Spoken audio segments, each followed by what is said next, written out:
everybody, Tim here with another movie review, this time for Red Sparrow. This is the new film starring Jennifer Lawrence, directed by Francis Lawrence, who directed the second, third, and fourth Hunger Games movies, which also starred Jennifer Lawrence.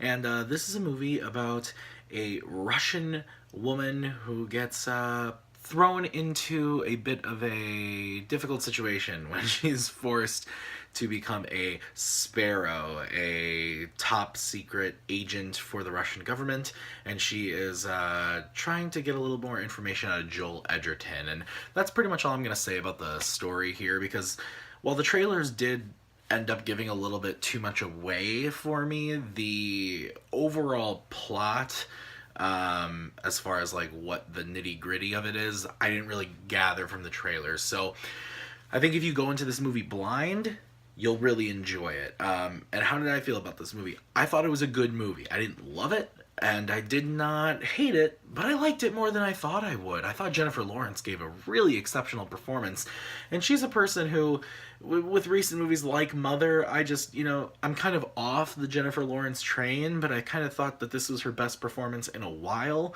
I thought the movie was brutal and intense, but an enjoyable movie. Now, again, there's a lot of controversy around this movie because of the brutality, the gratuitousness of the violence.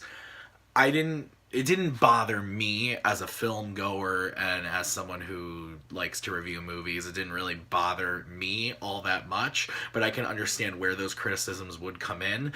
But I see a lot of movies with a lot of gratuitous violence, and it didn't bother me. Actually, some of the action scenes where it does get really violent are cool, and I enjoyed them. And then there are those scenes where it does get really, really intense. There is a rape sequence in the film that's really disturbing, but it's effective for the plot. So I understand how it would bother some people, but for me, as just an average film goer going to see it, it didn't bother me as much. Now, getting into some of the other performances, Joel Edgerton is fantastic in this movie. Jeremy Irons is also here.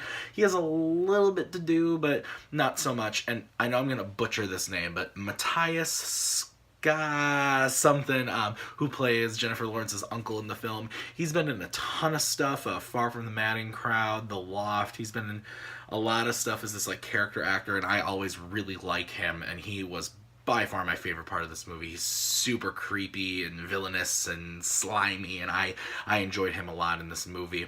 As far as the directing from Francis Lawrence goes, I thought he did an exceptional job. The movie looks sleek and classy and cool, and I just really enjoyed the way the movie looked and was directed.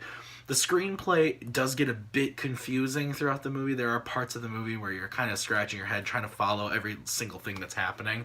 But overall, guys, I enjoyed Red Sparrow. I think it's a good theater experience movie. I think it's a movie that if you like espionage, crime-ish movies, you would enjoy it. And this is also a movie that I kind of wanted Atomic Blonde to be more of. My fiance Maggie, who's you've seen on the channel sometimes, she said that. She's like, this is what I wanted Atomic Blonde to be. I couldn't agree more.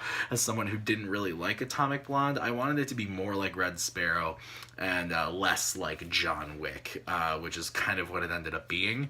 But anyway, guys, like I said, I enjoyed Red Sparrow. I think that if you like crime, espionage movies, you'll like it too.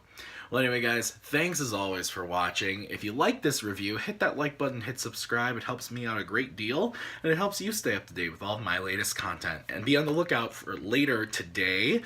It's Oscar Sunday, so lots of Oscar stuff coming at you. There's going to be a couple reactions, and then tomorrow I'm going to be doing a lot of videos on my thoughts on the winners and losers of the night, so be on the lookout for that. Well, anyway, guys, thanks as always for watching, and until next time, have a good one.